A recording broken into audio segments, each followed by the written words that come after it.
Even if I buy all the farm's produce from a small producer, and we do this in many occasions, I'd love to be able to go to his neighbor and buy that too. But my problem is lack of demand at that level.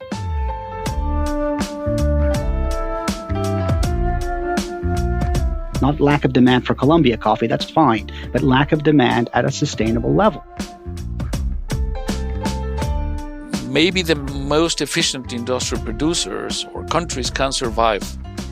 But I would ask you, is that a vision for the future of coffee cultivation and coffee culture? That's the next step. So people are going to want to know how much did the producer make, and they are wanting to know now, and that is not going to go away. And the big companies are going to have to adjust to that. Hi, welcome to the 5THWAVE podcast. I'm Jeffrey Young, Editor-in-Chief of coffee business magazine, 5THWAVE. Whether you're an independent cafe operator or a CEO of an international chain, each episode brings you business lessons, inspiring stories, and lots of thought leadership.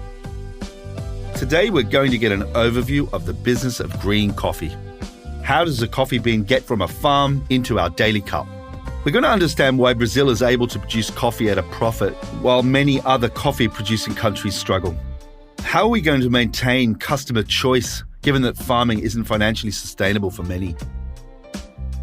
To get answers for these questions, we're going to hear from Pablo Garcia, Chief Operations Officer for Neumann Gruppe. We'll also hear from Ricardo Pereira, Chief Operating Officer at Ally Coffee.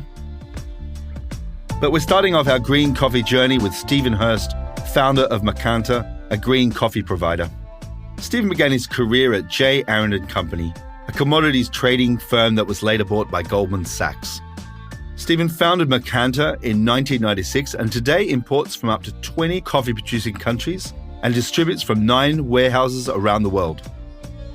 In today's interview, Stephen talks logistics of green coffee. He brings us high up into the slopes of an Andean mountain range and shows us how a single bean makes its way down to a shipping container ready for export. He also touches on how and why Mercanta manages currency risk, the impact of COVID, and the key challenges of scaling specialty coffee to bring more benefit to more farmers. I'm here today with Stephen Hurst, who's the CEO and founder of Mercanta. Now, a lot of our listeners won't be experts on green coffee. I wonder if you could just sketch out what the supply chain looks like from the picker to the roaster. I can tell you, Jeffrey, it's one of the most interesting parts of my job is to be at that source farm. Let's call it a place called Urao in Colombia, which is actually quite isolated. It's way up in the mountains and far away from anywhere. The farm may have a family living there, and the pickers will often be perhaps family members or some other neighbors from the community. Coffee grows on a shrub, a tree, and they're in Colombia, they're picked by hand. So the path would go from that small farm, picking the coffee and processing it in a small washing tank. That cherry is squashed. It's squeezed, pulped, you could say. The green bean that's been squashed has like a paper around it. It's called parchment or pergamino in Spanish. And that parchment is how the coffee is then sold and traded internally. And Colombia is a place where the grower is quite well guaranteed a price. It's almost like a petrol station. The grower can pitch up with 4 or 5 bags of this so-called parchment, and he can see the price that the co-op or that the mill or that the private guy will pay him for his bag. And he'll get paid pretty much then and there. That coffee then needs to be processed to be exported because it's got the skin or the paper around it, and a mill will take care of that. The mill might be in the countryside, it might be in the city, it might be a co-op's own mill, it might be a private mill. In Colombia, it could be the government's mill from the federation. That will turn it into the green bean, and in our industry and specialty, it will be very, very highly sorted and very, very highly selected with lots of the defects removed. What are the defects? Beans that are black, beans that are insect bitten, beans that are partly black, bits and pieces that get into the process like little twigs and things like that. So that's then prepared and put into a sack, and then that has a liner in it, which is usually Grain Pro or some kind of like a plastic liner to preserve the green bean inside the bag. That then is put inside a container. And at this point, a lot of coffee for the industrial business is shipped in bulk. it's poured into the container loose and poured out at the other end into a silo. It's not in bags that people see hanging up in cafes. That gives us a really good understanding of the whole coffee supply chain. I'm also wondering how the COVID pandemic has affected your green coffee sales. It went totally off the cliff in April, recovered quicker than I thought in May, and stayed at a steady May, June, July, August, September. For the last 5 or 6 months, we've got what we would call a plateau recovery, and that is not back to where we were before or where we should be. Approximately what percentage? I'm going to say we got back to 75%, but Jeffrey, I can't exaggerate enough how ill-distributed that is. And I mean that neighboring roasters, one could be more busy than ever before, and the guy next door half as busy as he was before. The way that it's split out in the chain is really incredible from one place to another. The UK market is now operating at about what we would hope to get. The Middle Eastern market is ahead. The European continental market, which is separate for us, is operating quite close to targets. But meanwhile, the Asian business for us and our North American business are operating at about half of what they should be. So globally, if you see, the number comes to about 75%. But it's dramatically different between geographies. How much does the dollar impact your business? I might look at the coffee price, the commodity price for coffee once a day or something, just to more or less know where it is. But for me, a far bigger and a far more important factor is the currency, because everything in our business is traded in US dollars. And those US dollars then are going to be converted into the currency that our clients are using. We find this extremely important, that I want to be able to sell the Canadian roaster in Canadian dollars. That's the revenue he's going to get, and I will take that risk away. I'll say that this is the Canadian dollar price. Then I've removed entirely the currency risk for that artisan operation, because the dollar movements against currencies are massive, and they can lead to tremendous shocks, as happened with the Brexit vote and has happened with this COVID. There was another big currency shock. And this comes as a terrible shock to people who suddenly realize they've paid a product in dollars that just cost them 10 or 15% more than they thought, because they got to pay in pounds. And how do you manage your own currency risk? Before Mercanta, I worked at a big investment bank, and I learned an awful lot there about risk management, which I've been able to apply to this business. And in our small way, we don't trade anything in the commodity coffee market, but I trade sometimes some reasonably sophisticated stuff in the currency market because it's critically important to what we do. I mean, it's a complex area, but is coffee a sustainable business for people at origin? The answer to that is slightly elusive, but it can be. But I'm afraid when we speak about the sustainability of coffee production, what we offer and what other companies in specialty offer are what we would call market access. In other words, the small grower that we used as our example in Colombia, just by example, if he is decommoditized his business and he grows 150 bags a year, and that 150 bags has a channel completely outside the local commodity market channel, then he will be able to realize a consistently living, make some investments, family investments, farm investments, social investments, whatever. So the answer to your question is absolutely it's sustainable, but it tends to be on a scale that people aren't comfortable with. And this, I mean, that we can only support 5 farms in an area, but there's probably 50 farms that are doing somehow more or less the same thing. 50 farms with the potential of growing really fine coffee, but only there's a market only for 5, because the market is so price driven that the others are selling their coffee into the sort of what we call the bulk, into the mix, and they have to live and die with whatever the price is. I would love for there to be more demand, that we could buy more. And even if I buy all the farm's produce from a small producer, and we do this in many occasions, I'd love to be able to go to his neighbor and buy that too. But my problem is lack of demand at that level. Not lack of demand for Colombia coffee, that's fine, but lack of demand at a sustainable level. Really appreciate your time, Stephen Hurst from Mercanta. Been a pleasure to be involved. Next up, we're hearing from Pablo Garcia, Chief Operations Officer for Neumann Gruppe. the holding company of Neumann Cafe Gruppe. It accounted for 9% of the world's coffee consumption in 2019.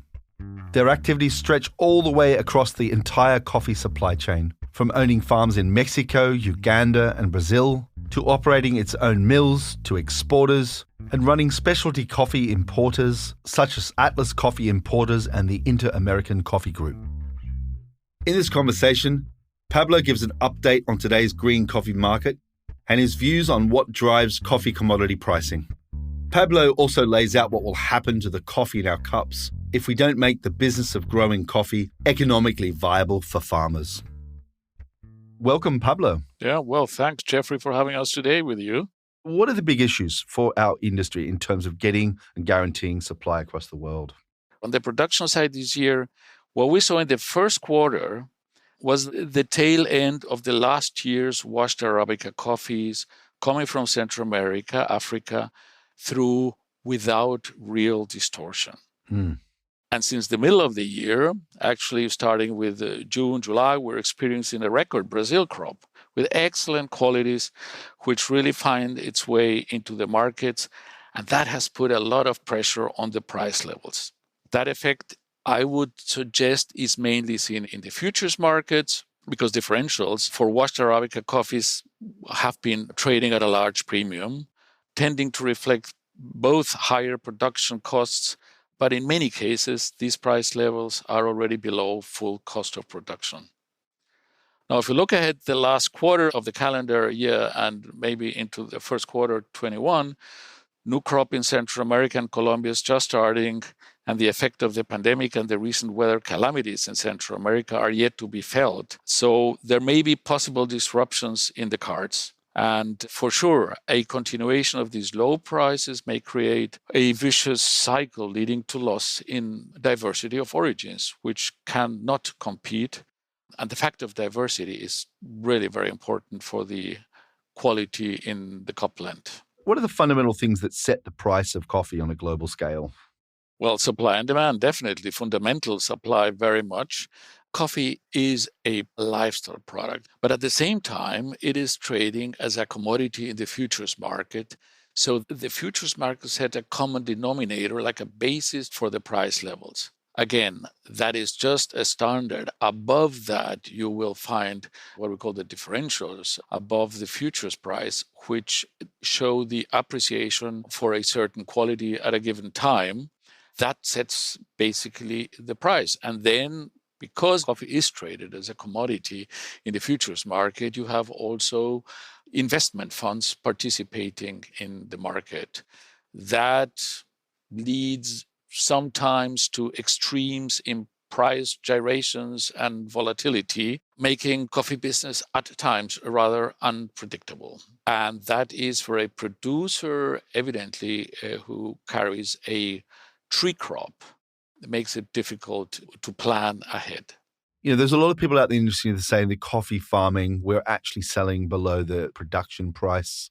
And really, there's not good livelihoods there for farmers.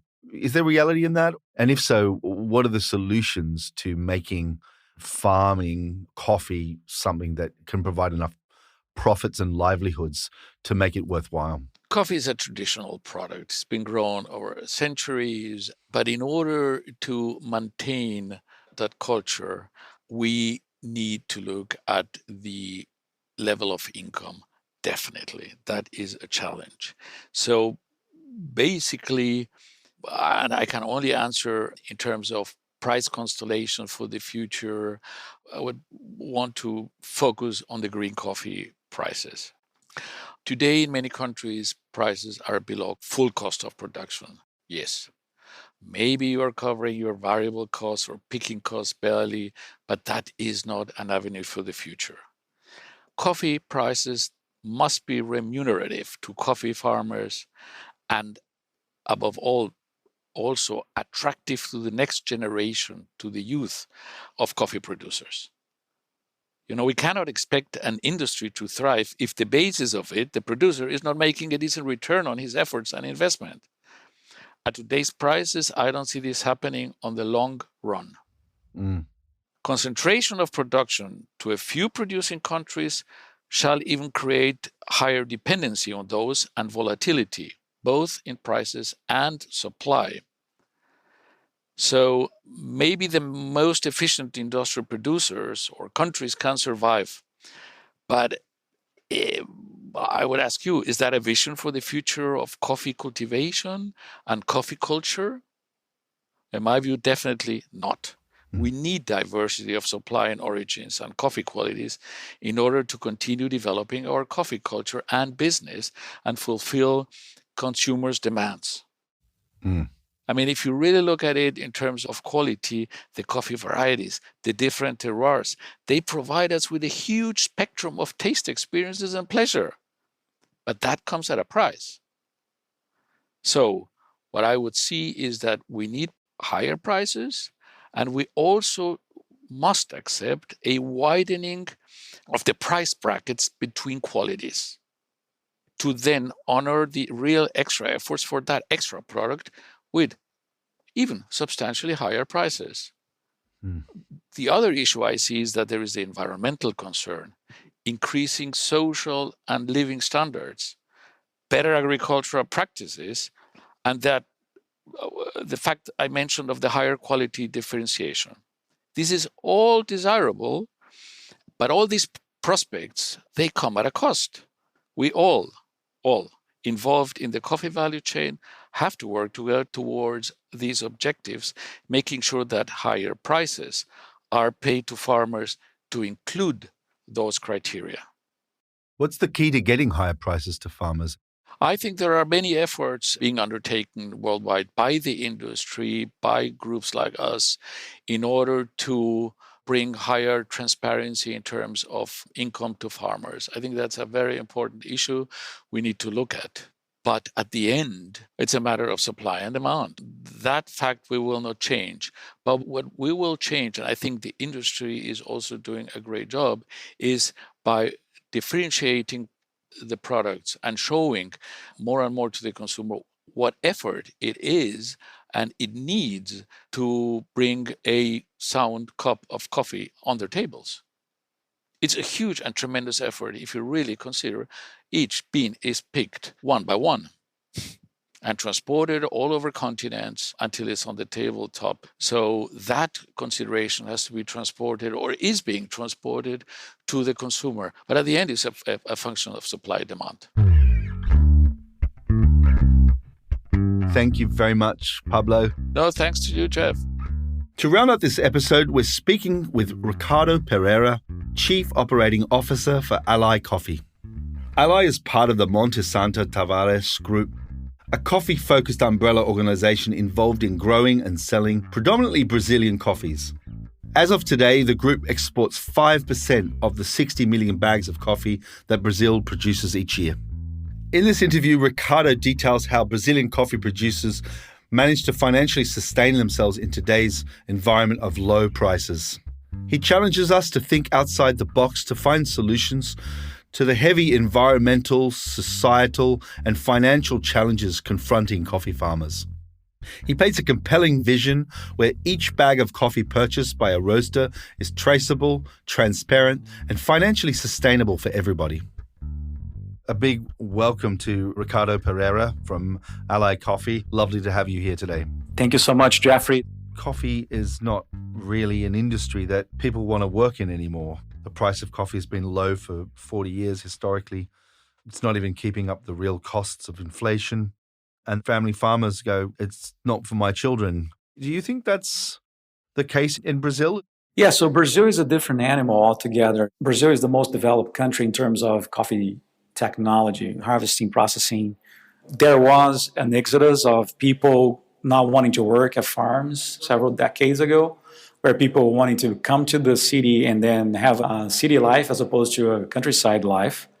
So they started creating farms to create opportunities in order to fulfill this gap that was living in terms of labor, and then, creating machine harvesting equipment that would do the job of several people. And there was a demand that was created because of the shortage of labor for people to come and work on the countryside. It wasn't that they had the labor force to fulfill the demand that they needed. They didn't have the labor force, so therefore they start looking outside the box and finding ways through technology how they could, fulfill that demand. Brazilian producers really understand what their cost of production is. And, there's a supply and demand. Brazil produces a lot of coffee. Therefore, they have to be very efficient in order to be sustainable economically. And I think they have taken the necessary steps to poise themselves as a country that really take technology into their advantage. How is specialty coffee different to commodity coffee when it comes to production? If you think about specialty coffee, I think the name says it all. So special in terms of how, as a producer, you handle the product, attention to detail. Specialty coffee tends to yield a higher premium for the quality that it produces. So there's more income to the people involved. Of course, there's all this complexity on like how much the farmer is really getting paid and how much money are the other players in the chain making and so forth. As an industry today, there's a standard for quality that was created by the Specialty Coffee Association many, many years ago, saying that specialty coffee is a coffee that scores in a scale of points, 80 plus points. I believe that we have seen a jump in quality levels in the last several years, especially in the last 5 years. I've seen our producers producing higher quality coffees to the point that you have specialty roasters demanding a minimum of 85 points for their purchases. And then you leave a huge amount of coffee from 80 to 84 points out there in the market. And most of the time, that coffee actually is traded as commodity coffee. My question is, are those coffees being rewarded properly for being a specialty coffee? That is a big question mark. What are the other risks that you see for the green coffee industry? Yeah, of course, that we have seen a lot of changes in climate change. That is definitely impacting coffee tremendously. There's this push for producers to produce higher quality, and producers are working on increasing their quality year after year after year, right? The only disconnect here has really been pricing, right? As people increase their quality, price is not increasing in the same rate.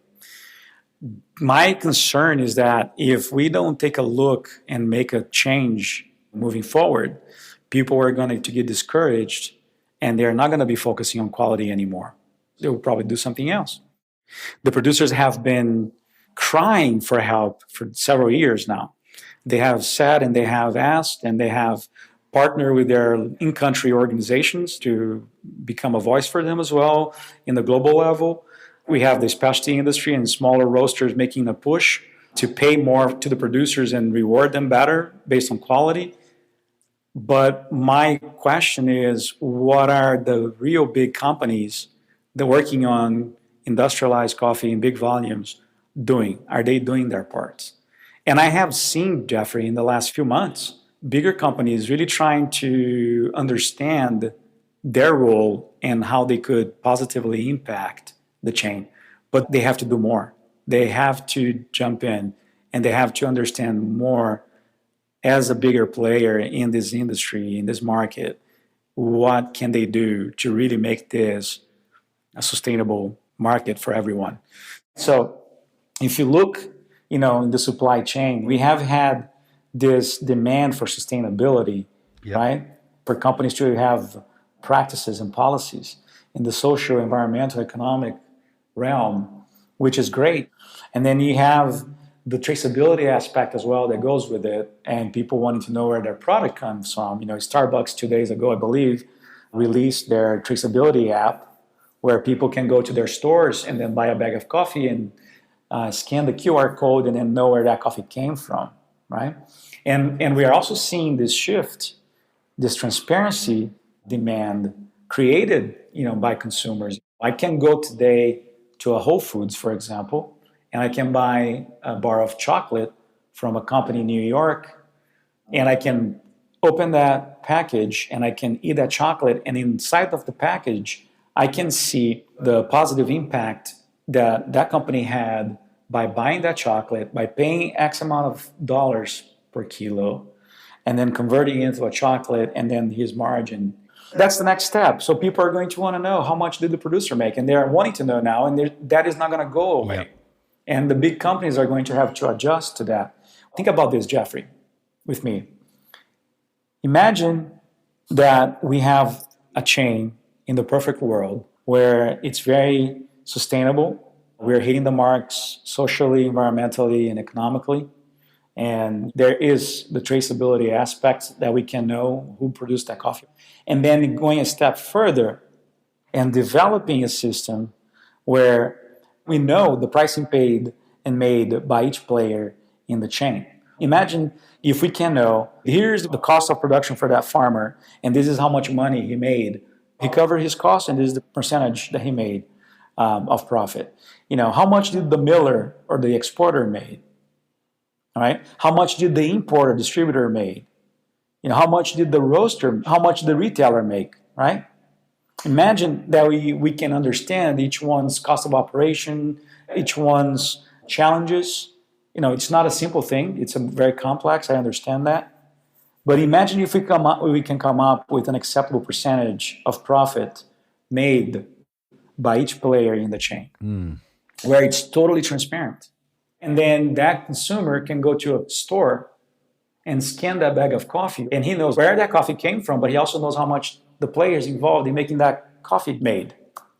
It is a wake-up call that we're having, and I hope that as an industry, we really take that to heart and really start taking action and making positive impact that is going to last for the years to come. I think there's some really valuable lessons there for our audience to reflect upon it. So thanks so much, Ricardo. It's been absolutely wonderful. Thank you, Jeffrey.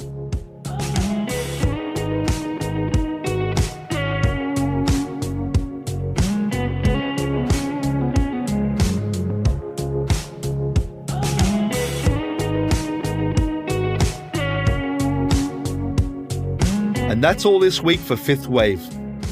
If you have any feedback, we'd love to hear your thoughts at worldcoffeeportal.com/fifthwave. This podcast was recorded in the one and only Serendipity Studios in glorious Camden, North London.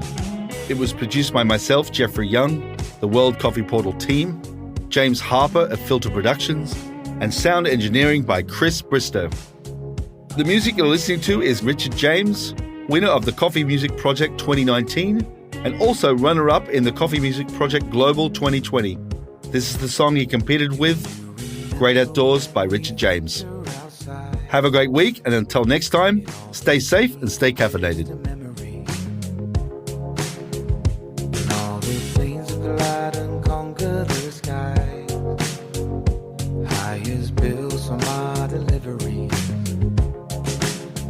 Now they call you out just to cover up, but it ain't hiding all the misery, pain and anxiety. Safe and sound, I'm safe inside.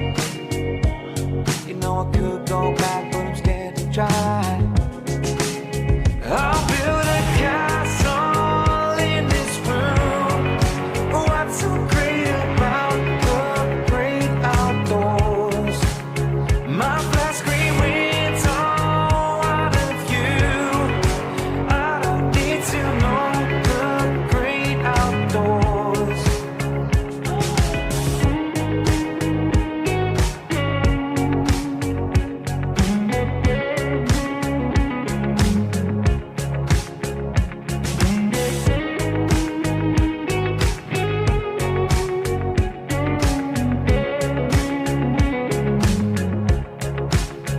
I close the door and draw the curtains inside, with just the glow from my technology. And when they target me with things that I don't wanna see, I'll change the channel, change the model. I'm the king of my own castle. Call me up just to figure out just what the hell is all the mystery. Age of anxiety, safe and sound. Yeah, I'm safe inside. I could go back, but I'm scared to try. I'll build a castle in this room. What's so great